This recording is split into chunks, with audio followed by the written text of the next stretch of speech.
Let's get to Monica in Los Angeles. Monica, how in the world are we doing? Hi, Dr. D. Thank you for taking my call today. Thank you so much for calling. It's still the middle of the night in Los Angeles, right? No, it's actually like 8:30 in the morning right now. All right, very cool. So, hey, how can I help? So I guess I'm having some difficulty between like my mentality. I have a long-term boyfriend, and right now we're kind of like in relationship limbo, as I would call it, and I'm really struggling between like. You said long-term boyfriend and in relationship limbo. Which one is it? Well, right now we're in relationship limbo, but we had been together for about almost 2.5 years. Okay. But the main issue that we've been having is that majority of my friends are guys, and he just never wanted anything to do with them. Mm-hmm. And he didn't trust me hanging out with them alone without him. And even if I did take him with me, he just, in a sense, acted like they didn't exist.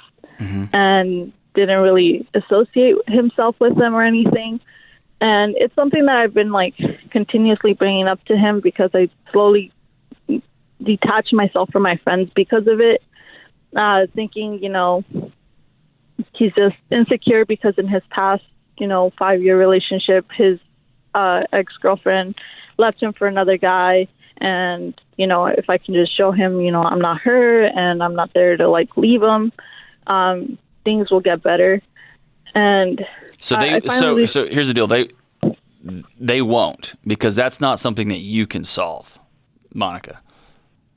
That's not you can't fix him on this one. The decision you've got before you is this.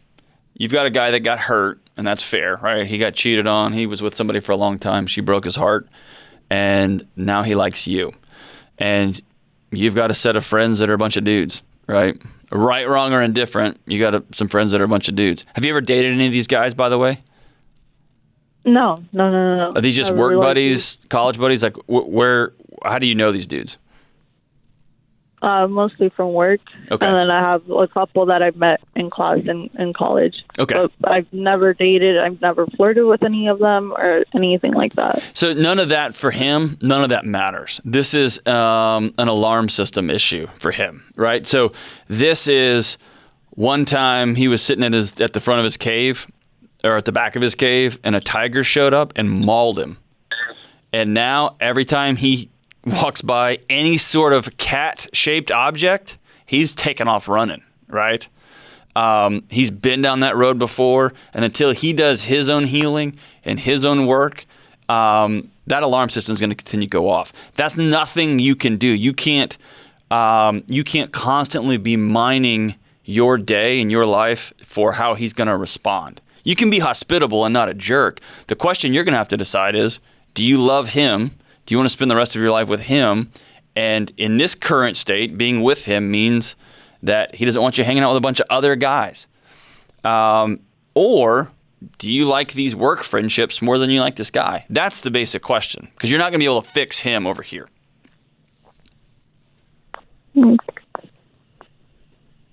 So what do you choose?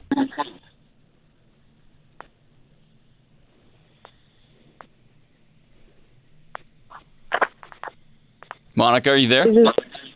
Yeah, sorry. No, that's okay. It's just like, I guess, a really tough pill to swallow. Yeah, it's hard. Do you love this guy? Yeah, I really do. Is he good to you? He is. So what is it about these other guys? What is it about hanging out with other men? What is it about them that is worth hurting the guy that you love? Oh, they've been my friends for like 4 or 5 years. Yeah. And it sucks because that's basically my social circle.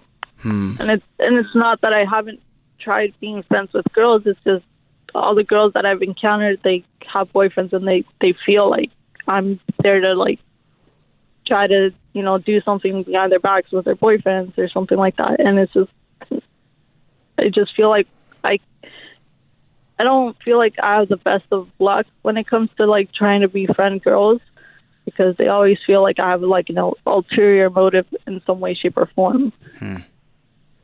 Do you approach people with a flirty energy, with a sexy energy? Is that kind of your thing? No. No? I'm literally just friendly. You're just kind? I just ask, you know, how's your day? You know, you look kind of sad. Is everything okay at home? Is there anything I can do to cheer you up? That's pretty much it. But somehow, I don't know. And so I've been with the same woman for over 20 years. And if I'm out to dinner and she has a friend and her friend's husband pulls up next to my wife and says, hey, you look really sad. How are things going? Like, everything okay? Like, is there anything I can do to help you out? I'm going to knock that dude's teeth out the back of his head. I'm probably going to go to jail. And then I'm going to have to be all weird here at work at Ramsey Solutions. I'm going to have to like go to a board meeting and explain to them why I got arrested for punching some strange guy in a restaurant, right?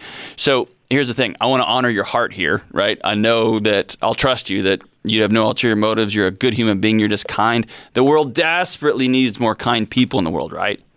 The other side of that is, man, sometimes when everyone around us is sending us the same signal, at some point we got to go to the mirror, right? We got to go to the mirror and say, what am I contributing to my own misery? What am I contributing to my inability to make friends here, right?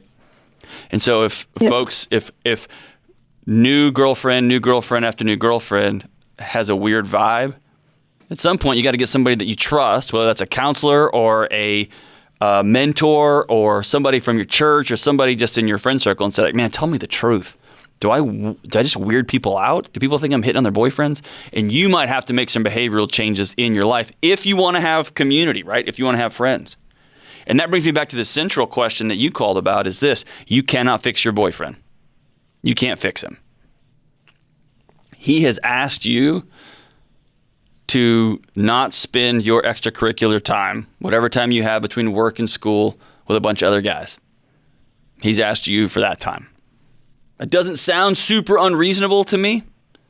In fact, that sounds appropriate. If y'all are getting more serious, you're getting more locked in together, you're thinking about what tomorrow might look like, you're thinking about getting married to this dude, you're thinking about having kids with this guy.